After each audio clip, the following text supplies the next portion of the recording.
Hey guys, welcome back to the channel. In today's video, I'll give you a quick and simple guide on how to unlink MayaPay or any other payment methods from Google Play Store. So let's get started.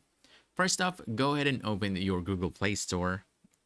Then from here, you want to click on your icon at the upper right corner of the screen. From here, you want to make sure you're logged in to your account.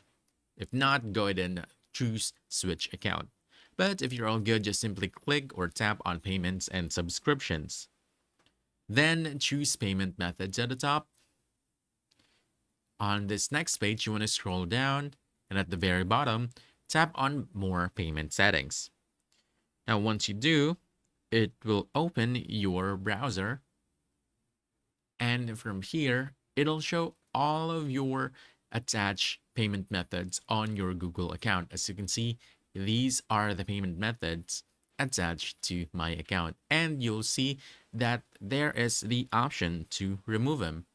And basically, if your MayaPay is attached to your Google Play Store, it'll be here as well. That's it. Now you know how to unlink MayaPay or any other Google account payment method from Google Play Store in just a few simple steps. So if you found this helpful, don't forget to hit that like button, subscribe for more quick guide, and I'll see you in the next one. Thanks.